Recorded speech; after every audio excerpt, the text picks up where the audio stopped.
APC. I've got a comment coming through from Oluwatoyin Bello, who says, APC is a party of strange bedfellows. We'll wait till after their Congress to see what becomes of Buhari's resolve to rule at all cost. What do you think? There is no party anywhere in the world that is made up of children of the same parents. There's no party anywhere in the world that is made up of members of the same extended family.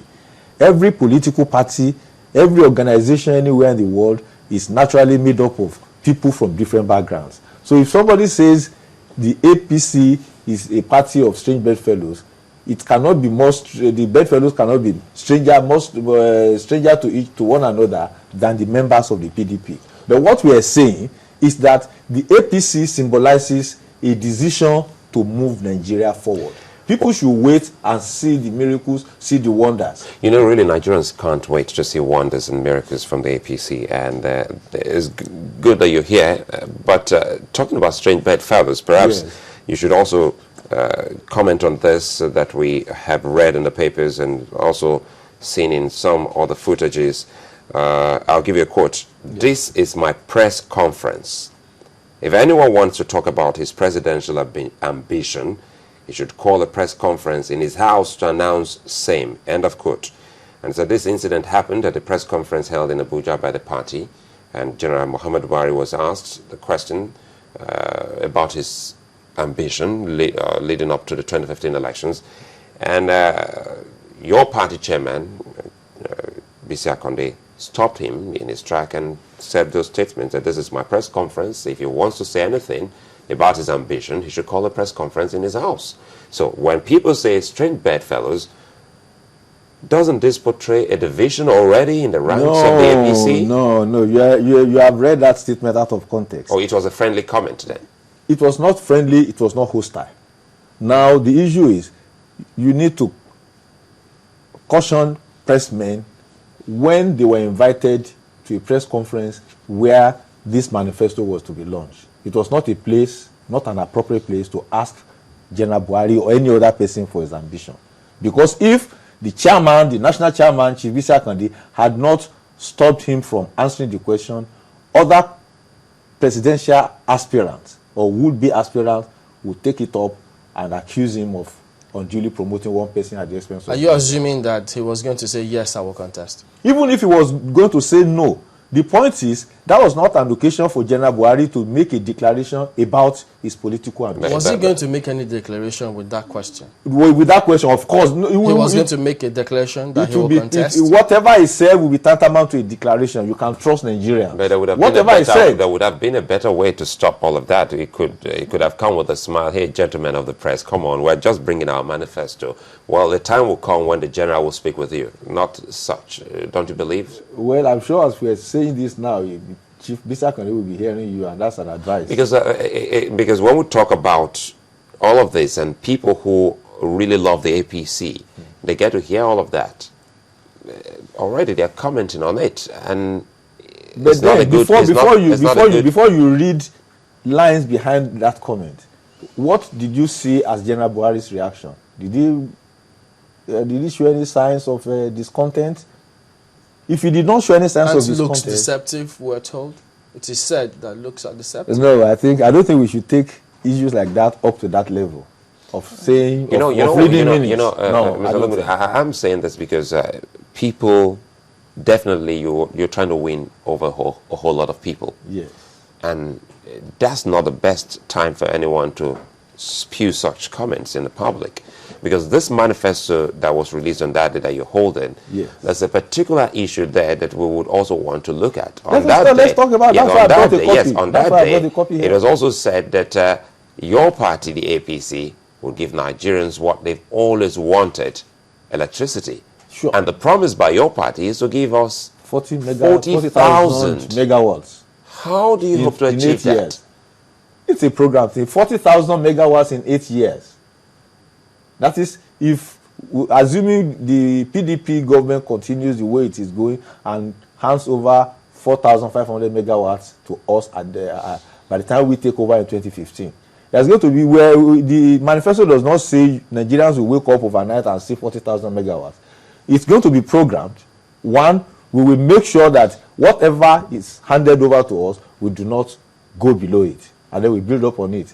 So if it is going to take us 8 years to get to 40,000 megawatts, I think it's an ambitious program that is worth pursuing. I'm sorry, Mark, because to me, to my reading, if you say it's a gradual process and we'll look at what the PDP-led government has actually achieved to this time, meaning they are achieving gradually. So they can also argue that if you give us the same 8 years since we've been able to take the nation to this stage, we can get more and even surpass the 40,000. Look, if you go back into the records, if you go back to the archives of this country, you will see that in 1999, by the time President Obasanjo came to power on the ticket of the PDP, Nigeria was generating 10,000 megawatts. We lost 10,000 megawatts. I stand to be challenged. That is a record in this country.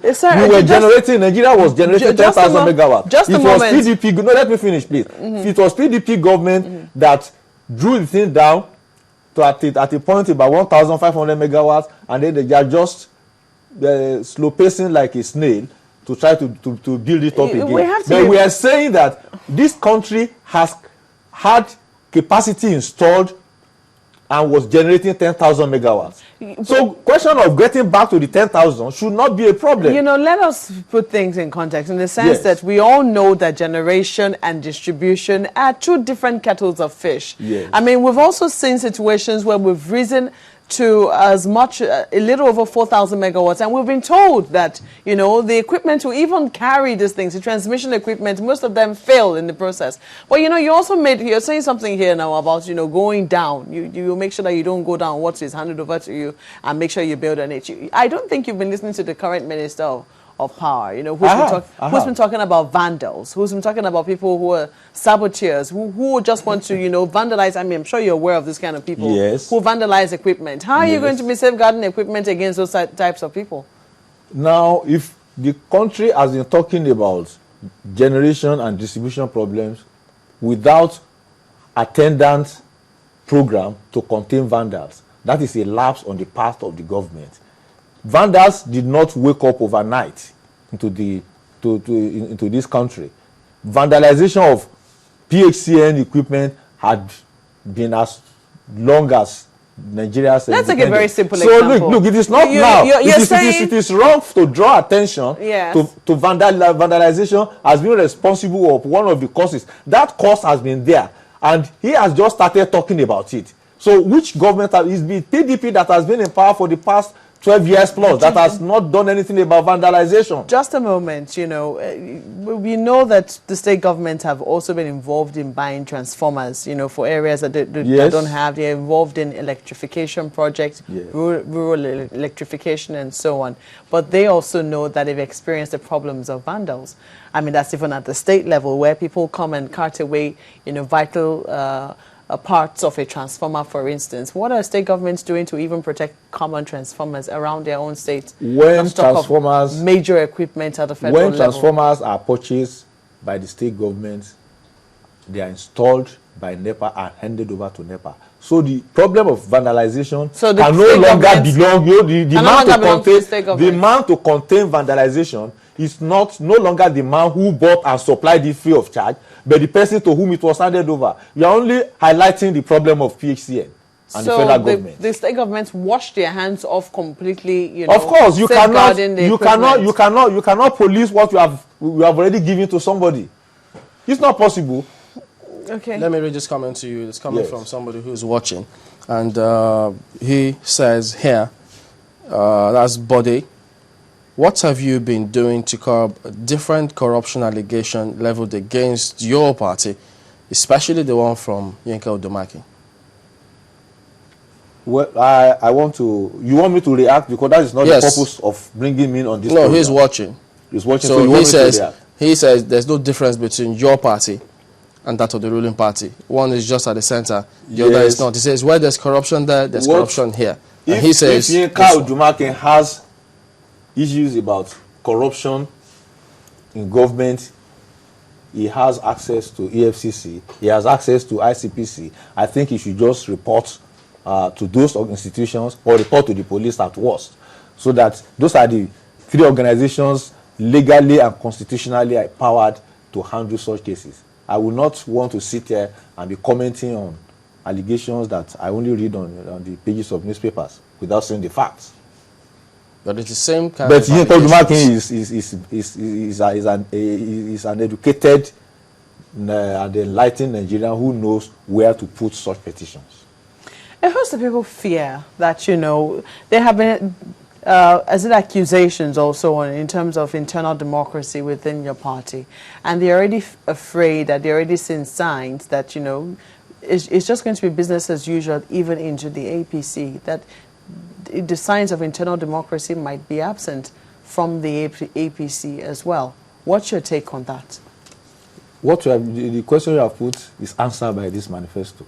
What does the manifesto say about it? This manifesto says that the APC is going to ensure strict compliance with democratic principles in the practice of because the reason what we remember just very recently, you know, sometime last week, a report or this week, a report was played when the APC released this manifesto, and we saw the governor of Imo State endorsing Senator Chris Ngige as you know, potential candidate for the APC in Anambra State.